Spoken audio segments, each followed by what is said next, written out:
917 নম্বর হাদিস বর্ণনা করছেন ইয়াকুব বিন আব্দুর রহমান আল কোরাশি কালা, তিনি বলছেন হাদাসান আবু হাজিম, আমাকে হাদিস বয়ান করেছেন আবু হাজিম বিন দিনার। আবু হাজিম হচ্ছেন প্রখ্যাত তাবেঈ, ইমাম, একজন তাবেঈনদের জামানার। তিনি বলছেন সাহাবী সাহল ইবনে সাদ রাদিয়াল্লাহু তাআলা আনহু বর্ণিত, আনসারী প্রখ্যাত সাহাবী, বলছেন ইন্না রিজালান আতাও সাহল ইবনে সাদিন, কিছু মানুষ বা কয়েকজন লোক আসলো সাহল ইবনে সাদ সাঈদী রাদিয়াল্লাহু তাআলা আনহুর কাছে। সাহল ইবনে সাদ তিনি খাজরাজ বংশের আনসারী ছিলেন এবং এক বংশে কয়েকটি গোত্র থাকে, তো সাঈদী বানু সাঈদী গোত্রের। তিনি তার কাছে আসলেন কিছু লোকেরা, কিসের জন্য? ওয়াকাদ ইমতারাও ফিল মিম্বারি, তাদের দ্বন্দ্ব বেঁধেছে, মতানৈক্য বেঁধেছে, ইখতিলাফ হয়েছে মেম্বার সম্পর্কে, যে মেম্বারটা কিসের তৈরি, মেম্বারের কাঠটি কিসের, কোন কাঠ ছিল, এই বিষয় নিয়ে আলোচনা। ইমতারাও মিরিয়াতুন থেকে যদি হয় তার মানে অর্থ আলাদা হবে, আর যদি মেরাউন থেকে হয় তাহলে তার অর্থ আলাদা হবে।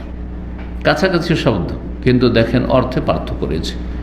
মিরিয়াতুন মানে সন্দেহ, ফালা তাকুফি মিরিয়াতুম মিন, কোরআনে কারীমের আয়াত রয়েছে। মিরিয়াতুন মানে সন্দেহ, যেমন রাইব মানে সন্দেহ, লা রাইবা ফি, শাক, শাক মানে সন্দেহ, রাইব মানে সন্দেহ, মিরিয়াতুন মানে সন্দেহ। আর মেরাউন মানে ঝগড়া, দ্বন্দ্ব। তো এখানে অনুবাদ কি করলাম, যে মেম্বার সম্পর্কে তাদের মতবিরোধ মানে দ্বন্দ্ব, তাহলে এখানে মেরাউন থেকে তার শব্দটি এসছে।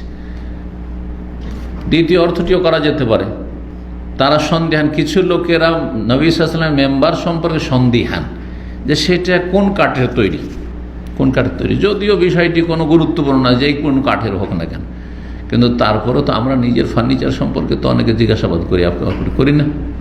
হ্যাঁ, আপনার বাড়ির যেসব ফার্নিচার রয়েছে, বিশেষ করে যেগুলি আপনার গুরুত্বপূর্ণ, কারণ গেট, দরজা, যেটা প্রোটেকশন, কিসের, কোন কাঠের, ইত্যাদি। তো ওই রকমই নবী সাল্লাল্লাহু আলাইহি ওয়াসাল্লাম মেম্বার একটি ধর্মীয় বিষয়। মেম্বারের কাঠ সম্পর্কে, ঔদ মানে লকড়ি, কাঠ, ঔদ সম্পর্কে বা সেই কাঠ সম্পর্কে তারা সন্দিহান বা তারা মতবিরোধে লিপ্ত। কেউ বলছে কিছু, কেউ বলছে কোন কাঠ, কেউ বলছে অন্য কাঠ। ফাসআলু আন যালিক, কিন্তু সাহল ইবনে সাদের জানা ছিল, তিনি সিনিয়র, তিনি সাহাবী। যারা জিজ্ঞেস আপোষে ইখতিলাফ করেছেন অথবা সন্দিহান, তারা হয়তো তাবেঈন অথবা তারা জুনিয়র, জানতেন না যে কিসের তৈরি। জিজ্ঞেস করলেন এই মর্মে, আন যালিক, ফাকাল, বললেন ওয়াল্লাহি, আল্লাহর শপথ করে বলছি, ইন্নী লা আরিফু, আমি অবশ্যই জানি, মিম্মা হুয়া, সেটা কি থেকে তৈরি, মেম্বারটি কোন কাঠের তৈরি। ওয়ালাকাদ রাআইতুহু আউওয়ালা ইয়াউমিন উদিয়া, আর আমি দেখেছি সেই মেম্বারটি সর্বপ্রথম দিন, যেই দিন মেম্বার স্থাপন করা হয়েছে, মানে রাখা হয়েছে তৈরি করে, প্রথম নিয়ে এসে রাখা হয়েছে মসজিদ নববীতে। ওয়া আউওয়ালা ইয়াউমিন জালাসা আলাইহি রাসূলুল্লাহ, আর সর্বপ্রথম দিন যেই দিন রাসূলুল্লাহ সাল্লাল্লাহু আলাইহি ওয়াসাল্লাম মেম্বারের উপর বসেছেন খুতবা দেওয়ার জন্য, সেই দিনও আমি হাজির ছিলাম। কথাটাকে পাকাপোক্ত করার জন্য, শক্ত করে বয়ান করার জন্য, যেই দিন প্রথম রাখা হয়েছে সেই দিন ছিলাম, আর যেই দিন নবী সাল্লাল্লাহু আলাইহি ওয়াসাল্লাম বসেছেন ওই দিনও ছিলাম। একই দিন হয়তো, মানে তাগিদ করে বলছেন যে আমি সব দেখেছি। ঘটনা হচ্ছে মেম্বার কিভাবে তৈরি হলো, কে তৈরি করলো, কোথা থেকে তৈরি আসলো, কোন গাছের কাঠ। বলছেন আরসালা রাসূলুল্লাহ ইলা ফুলানাতা, রাসূলুল্লাহ সাল্লাল্লাহু আলাইহি ওয়াসাল্লাম অমুক মহিলার কাছে, বা জনৈক মহিলা, ফলান মানে অমুক, ফলান পুরুষ আর ফলানাতুন হচ্ছে মহিলা, অমুক মহিলার কাছে। বর্ণনাকারী আসলে নাম ভুলে গেছেন, তখন কি বলবেন, অমুক, জি, কোন এক মহিলা, জনৈক মহিলার কাছে, তার মধ্যে তিনি সাহাবী, নবী সাল্লাল্লাহু পাঠাচ্ছেন। সেই মহিলার কাছে পাঠালেন কোন লোক, কি জন্য? আর সেই মহিলা কে ছিল? ইমরাতি মিনাল আনসার, আনসারীদের কোন ব্যক্তির স্ত্রী, কোন একজন আনসারীর স্ত্রী ছিলেন। কাদ সাম্মাহা সাহলুন, সাহল ইবনে সাদ আস-সাঈদী হাদিস বর্ণনাকারী, তিনি তার নাম উল্লেখ করেছেন, কিন্তু সাহাল থেকে বর্ণনাকারী ইমাম আবু হাজেম তাবেই তিনি নাম ভুলে গেছেন। এই নামে কোনো ফায়দাও নেই, হ্যাঁ, যে কোনো মহিলা হোক না কেন, তবে নাম যদি কোনো হাদিসে থাকতো তাহলে আমি হয়তো বলে দিতাম, এখন পর্যন্ত এই নাম পাইনি। তো বলছেন যে ওই মহিলার কাছে পাঠালেন নবী সাল্লাল্লাহু আলাইহি ওয়াসাল্লাম, আনসারী মহিলার কাছে। কি বলে যে মৌরি গোলাম আকিন্নাজ্জার, তোমার যে ছুতার বুঝেন, ছুতার মিস্ত্রি, কাঠ মিস্ত্রি, তোমার কাঠ মিস্ত্রি বা ছুতার যে গোলাম রয়েছে, কৃতদাস রয়েছে, তাকে নির্দেশ দাও। আমারা ইয়া অমর থেকে অমর হয় আর মুর হয়, দুটি হয়। মরু আউলাদাকুম বিসসালাতে, মুর এক বচন, মরু বহু বচন। তোমাদের ছেলে মেয়েদেরকে নির্দেশ দাও, হ্যাঁ, সলাতের, যখন 7 বছর বয়স হবে। ওহম আবনা ওসাবে সেনিন বা ইজা বালাগ ওসাবা সেনিন, দুই রকমভাবে রয়েছে।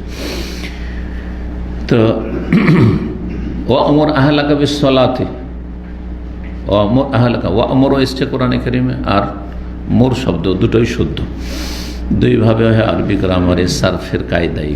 মুরি, মুর থেকে স্ত্রীলিঙ্গ মুরি, যেমন ইফ আল করো, ইফ আলি, ইফ আল পুরুষকে করো, আর ইফ আলি কোনো মহিলাকে সম্বোধন করা। তো তোমার ছুতার মিস্ত্রি যে গোলাম, তোমার দাস যে ছুতার রয়েছে, তাকে নির্দেশ দাও আইয়া আমাল আলী আওয়াদান, আমার জন্য কয়েকটি কাঠ বিশিষ্ট যেন একটি মেম্বার তৈরি করে। ওদের বহু বচন আওয়াদ, কাঠ তৈরি করে মানে কাঠ দিয়ে মেম্বার তৈরি করে। আজলেস আলাইহিন্না, সেই কাঠগুলির ওপর মানে সেই মেম্বারের ওপর আমি বসবো, জি। আর তারপরে উঠে খুতবা দেব, জি। নবী সাল্লাল্লাহু আলাইহি ওয়াসাল্লাম জুমার খুতবা ছাড়া মেম্বারের উপর বসেও কথা বলতেন। সুতরাং জুমার খুতবা বাদ দিয়ে এমনি যদি আলোচনা হয় আর কেউ মেম্বারে বসে বসে আলোচনা করে, সেটাও কোনো অসুবিধা নেই তাতে।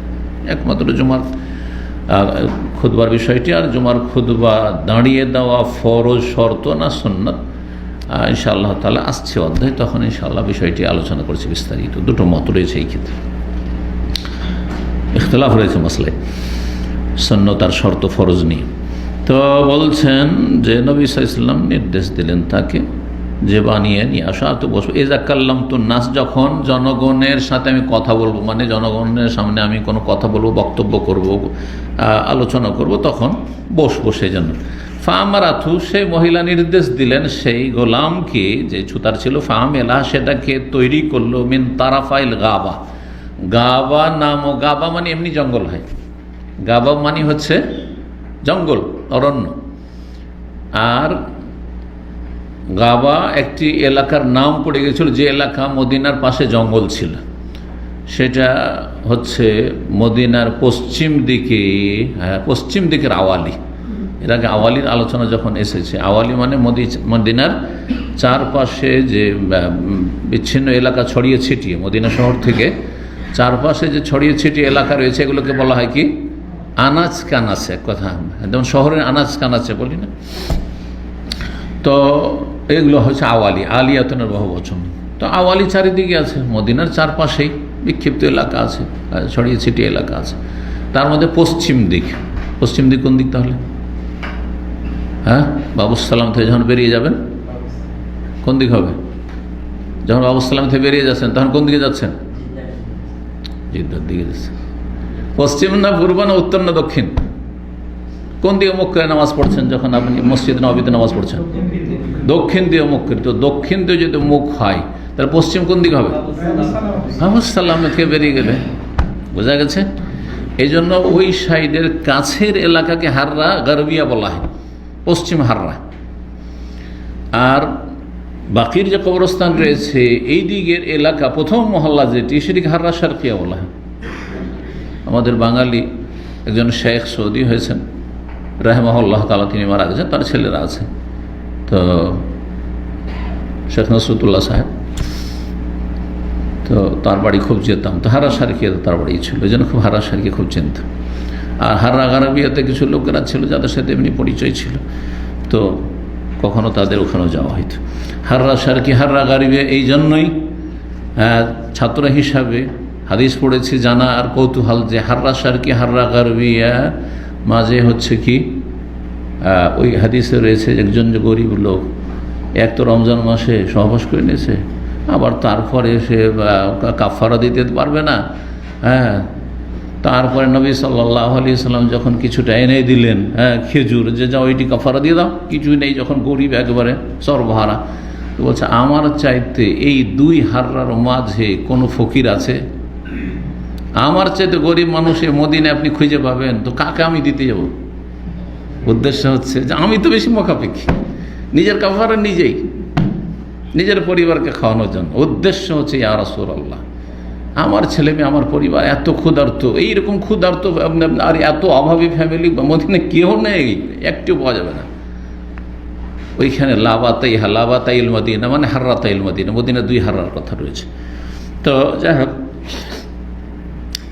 এই হাররা এক কথা পশ্চিম দিকে, তার মানে বাবুসালাম থেকে বেরিয়ে চলে যান, ওইদিকে মদিনা ইউনিভার্সিটি আছে, ওইদিকে কিবলাতাইন আছে, ওগুলো হচ্ছে পশ্চিম দিক। ওইদিকে কিং ফাহাদ হসপিটাল আছে, ওই দিক হচ্ছে পশ্চিম। পশ্চিম দিকে এই গাবা জঙ্গল তখন ছিল মদিনার বাইরে, সেখানে বিভিন্ন গাছপালা, জঙ্গল বিভিন্ন গাছপালা থাকে। তার মধ্যে একটি গাছ আরবদের খুব প্রসিদ্ধ গাছ হচ্ছে ঝাউ গাছ। ঝাউ গাছ আমাদের দেশের অনেকে চেন, বিশেষ করে নদীর আশেপাশে যারা বাস করেন, ওইসব এলাকার লোকেরা ঝাউ গাছ চেনেন। কে চিনে ঝাউ গাছ? অল্প লোকে, মাশাআল্লাহ। তার মানে গাছ চেন না। ঝাউ গাছ কেউ বলেছেন ঝাউ গাছ বলে তর্জমা করেছেন, ঝাউটা সবাই বুঝে, তবে যারা সূক্ষ্মভাবে এর ব্যাখ্যা করেছেন তারা বলছেন তারাফা মানে হচ্ছে আসল মানে হচ্ছে ঝাউ, আর তারাফা হচ্ছে ঝাউ গাছের মতোই একটি গাছ, যেটা আরব দেশে খুব বেশি হয়। ওই গাছের কাঠ ছিল। ফামে লাহা, সে মেম্বারটি তৈরি করলো ওই গোলাম, যে ছুতার গোলাম, মিন তারাফাইল গাবা নামক এলাকার জঙ্গলের ঝাউ গাছ থেকে, বা ঝাউয়ের মতোই, ঝাউ সদৃশ্য একটি গাছের কাঠ দিয়ে। সুম্মা যা বেহা, তারপর সেটি নিয়ে আসলো। যা মানে আসা, আর বেহা বা যদি তার সেলা হয় তাহলে নিয়ে আসা হয়ে যায়। এরকম জাহাবা মানে যাওয়া, কিন্তু জাহাবাল্লাহ বেনূরিহিম মানে আল্লাহ তাদের জ্যোতি নিয়ে গেল, নিয়ে যাওয়া, জি মুতাআদ্দি বলা হয় এটাই। ফারসালাত ইলা রাসূলিল্লাহ সাল্লাল্লাহু আলাইহি ওয়াসাল্লাম, তারপরে সেটি তৈরি করার পর ওই মহিলা পাঠিয়ে দিল রাসূলুল্লাহ সাল্লাল্লাহু আলাইহি ওয়াসাল্লাম কাছে। ফাআমারা বিহা, নবী নির্দেশ দিলেন ওই মেম্বারটির ক্ষেত্রে, ফাওজিয়াত হাহুনা, যে এই জায়গায় স্থাপন করা, মসজিদ নববীর ভিতরে এই জায়গায় মিডিলে যেই জায়গায় লেখা আছে হাযা মেম্বার ও রাসূলিল্লাহ সাল্লাল্লাহু আলাইহি ওয়াসাল্লাম, ছোট্ট করে লেখা আছে কিন্তু, এই হচ্ছে রাসূলুল্লাহ সাল্লাল্লাহু আলাইহি ওয়াসাল্লাম, মেম্বার। তো মেম্বার বা মেহরাব লেখা আছে, ওইখানে করে রাখা হলো।